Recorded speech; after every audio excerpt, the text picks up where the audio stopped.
Welcome, ladies and gentlemen, to another episode of the Old School Show. We've got a very special episode today. Thanks to KNBS for allowing us to do this special on Black Music Month, starring our very, very, very special guest, Mr. Lee Bailey. I'm sure that most of you already know Mr. Bailey. Mr. Bailey was instrumental. He started something years ago called Radiosocope. I'm trying to imitate his voice. You see him sitting right next to me. But this is the legendary Mr. Lee Bailey. He's done something called Radiosocope, and he's doing something now called EUR, Electronic Urban Report. Mr. Bailey, welcome to the Old School Show. Hello, Stephen. Nice to be here. Fantastic. It's great to have you here, Mr. Bailey. Let me tell the audience a little bit about you, Mr. Bailey. You've got a storied history. You had a show called Radiosocope, and it was nationally syndicated. You also do something now called EUR. You've been around in radio for several years. You were awarded last year the BBA, which, ladies and gentlemen, is the Black Business Association Award. Mr. Bailey sat there with another music giant, Clarence Avant, and Mr. Quincy Jones, and he was awarded the 2017 award. Can you tell us a little bit about that, Mr. Bailey? Well, yeah, Skip Cooper is the head of the BBA, the Los Angeles Black Business Association, called me up and said he was going to give me an award. At the same time, he was giving one to Mr. Clarence Avant, a music industry. How would you even describe? A lot of the public probably isn't aware of Clarence Avant, but he's one of those behind-the-scene moguls who controls all the stuff going on behind the scenes. Yes, he does. If you've heard of Bill Withers, well, Clarence Avant was behind Bill Withers. If you've heard of Jimmy Jam and Terry Lewis, Clarence Avant was behind Terry Jam. Yes, he was. And, Terry Lewis and Jimmy Jam. Yes, he was. And all of that, we know what that grew to become, as well as numerous other artists and record labels. And matter of fact, he even owned KAC, or it was KAGB back at the time, a radio station here in Los Angeles. Clarence Avant, very well connected man, and of course, Quincy Jones. Yes, well, need I say more? We're talking about the legendary Quincy Jones. Fantastic. So when Skip Cooper said that I was going to be honored the same night as those two men, well, I found it a little hard to believe. Yeah, I mean, I've done what I've done, but I never thought of myself as being, quite frankly, on the same level as those two guys. I mean, like, wow, we're talking some serious legends. But after pinching myself, I came back to, I woke up, should I say, and it took me a few weeks to accept it.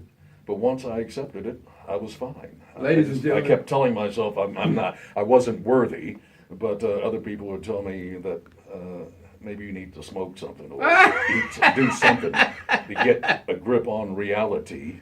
The bottom line is, after telling enough people that I didn't think I was worthy, and their response, well, I can't even tell you what they said because it's TV.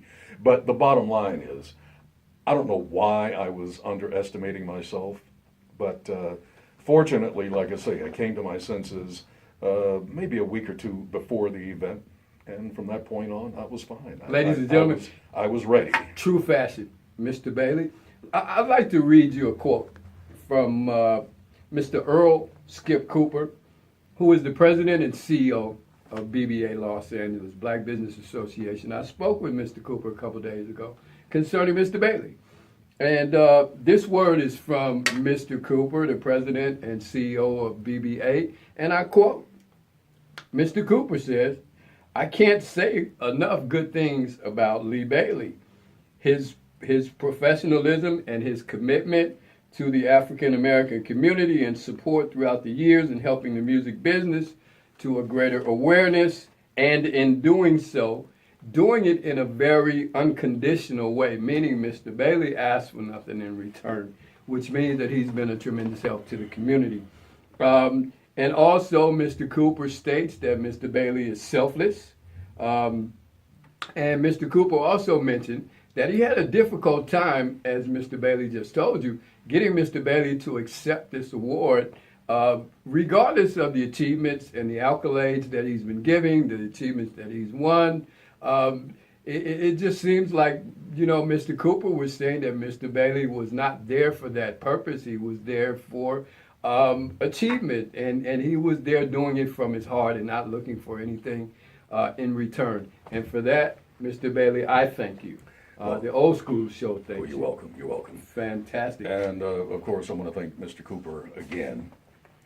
He saw something in me that I guess I didn't, and so I again just want to thank him very much for the honor. Well, Mr. Bailey, in addition to, the very kind words that Mr. Cooper bestowed upon you, we also have a word from crooner Mr. Lenny Williams. He says he knows you very well, and he thanks you for all the contributions that he has made to the music industry and continues to make, and that you've been a large part of that. We also know, Mr. Bailey, that you donated to Indiana University, the Lee Bailey collection. I'm sorry, ladies and gentlemen, the Lee Bailey collection, which includes Radioscope, the Hip Hop Report, the Hip Hop Countdown, volumes 1990 through 1998. Can you tell us a little bit about that, sir? Well, Portia, oh my God, I can't think of Portia Maltzby was the head. I'm not sure if she's still the head of the communications school at the University of Indiana. I can't remember how it happened, or I think it was maybe at one of the conventions, the radio and record industry conventions, Okay. where we met back in the mid to late 80s or early 90s. And she approached me about. She told me what the school was doing, and I thought it was a great idea. I mean, to have our stuff cataloged at the school, to make it available. I guess you could think of it as an archive, to make our programs available to the students and to whoever. I guess maybe anthropologists, decades from now or hundreds of years from now, could listen to the collection and relive what was going on at that particular time. Ladies and gentlemen, sorry about that. You see what I mean about Mr. Bailey being selfless, right? Had I compiled a collection of art, and this has to be true of any artist, I'm going to sell it, whether it's now, 50 years in the future. That's an asset. So, my question. I didn't say I'm not going to sell it. I just haven't done it yet. My question to you, Mr. Bailey, is what type of asset was that to the students of the African American Music and Cultural Department of Indiana University, and what type of asset was that to the university itself? Well, I mean, it's an asset that has great significance and value for those students. They could listen to it and learn from that how to ask a question. They can listen to it, or anybody else can listen to it, and learn a lot about celebrities and issues of that particular day. From that, you could go back and listen to those shows, those interviews, and come forward with and compare it to what's going on in society today, and see if we've made progress or not. So that's probably that's one value, and I'm sure there are many more, but that alone shows the value of it. So that benefits the students as well as the university has a repository of that kind of information that is valuable to anybody. I sound like I'm repeating myself, but is valuable to people looking for that information. It's right there for them. The only other place that it would be found, I guess, would be our collection and maybe the Library of Congress. Oh, fantastic. Now, Mr. Bailey, you were able to trace your family history to Cameroon, Liberia, places like that. What type of people are they? Are they good people? Are they friendly people? Now, are you talking about my immediate family or my ancestors? Well, or- I mean, you know, the research says that you've traced your history to Cameroon, which we all know years ago they had a agreement with the French for commodities and things like that. So there's a history there. What type of people are the people of Cameroon? Are the people of Liberia? Well, to be honest, I really don't know because I haven't I haven't gone beyond tracing the roots to Cameroon. Now, one of my goals is to actually visit Cameroon and see if I can make that connection. But to be honest, all I've done so far is just traced it, my ancestry to the country of Cameroon. That's a good But start. seeing as how the Baileys came from there, they obviously had to be great people because if you know the Baileys, or one of them in particular, you know the kind of person that Mr. Bailey is. So that he didn't do it by himself. He had to have progenitors, I believe the word is. Those who came before him molded him into the kind of person he is. So I would say Cameroonians obviously are incredible people, Fantastic. if I had to guess. Fantastic. And you kind of mentioned, Mr. Bailey, about you didn't do it by yourself.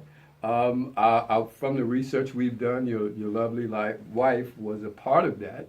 And quickly, before we wrap this up, Mr. Bailey, tell us about the electronic urban report. It seems to be taking the place of Johnson Publications, and I hope Miss Linda Johnson don't sock me in the eye for this, but you've got a heck of a web presence out there right now, equal to any Facebook, any Twitter, anything like that. Can you give the audience a description of the electronic urban report? All right, the electronic urban report is found at eurweb.com.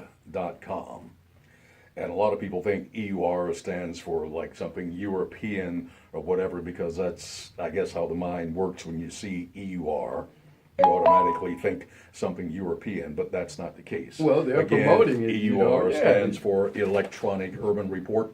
It's basically our online digital adaptation of what we used to do at Radioscope.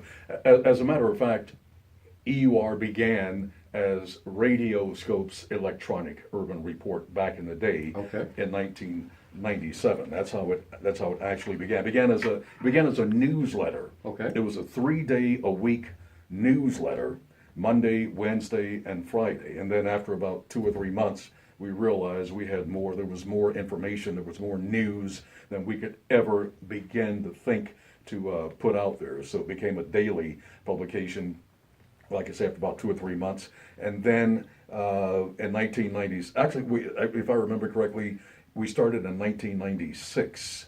And then in 1997, that's when the website, that's when we moved to a website. Okay. I met this guy online, and today, what is this, 2018? So Yes.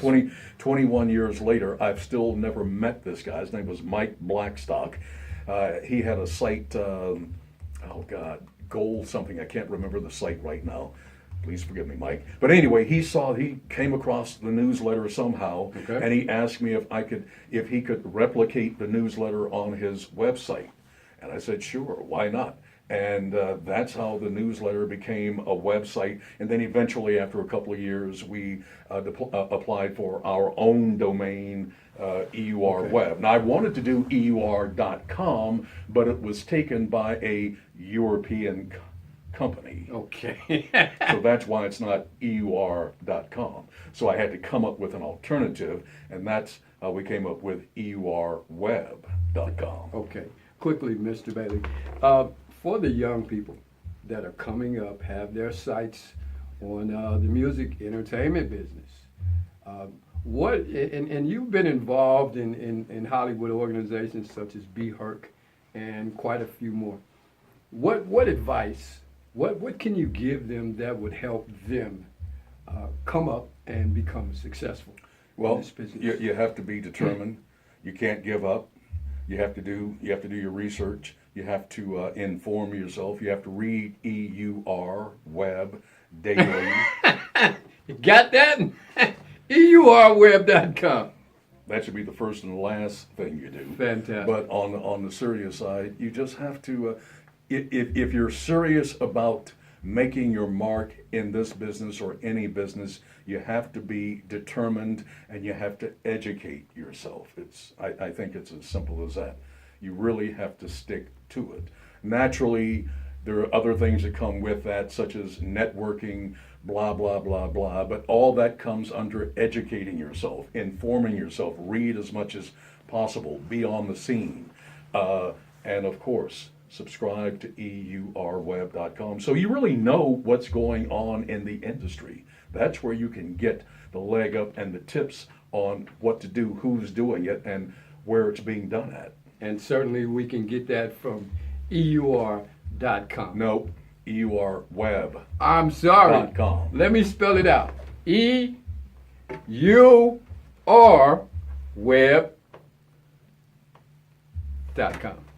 Thank you, ladies and gentlemen. My very special guest has been the incredible Mr. Lee Bailey. Thank you to KNBS for allowing us to do this celebration on Black Music Month, June 2018. We will be back. Thank you so much. Ladies and gentlemen, thank you so very much for joining us for this episode of the Old School Show. I'd like to thank my guest, Mr. Lee Bailey. Mr. Bailey, last word. Who do you think is going to win the NBA championship on the East, the Boston Celtics or the Cleveland Cavaliers? I'm picking Cleveland Cavaliers. Okay, and on the other side, the Houston Rockets or the Golden State Warriors? I hate to say it, but I'm going to go with Houston. Akeem Olajuwon, you heard that. Ladies and gentlemen, thank you for joining us for another show, the Old School Show. Bye-bye.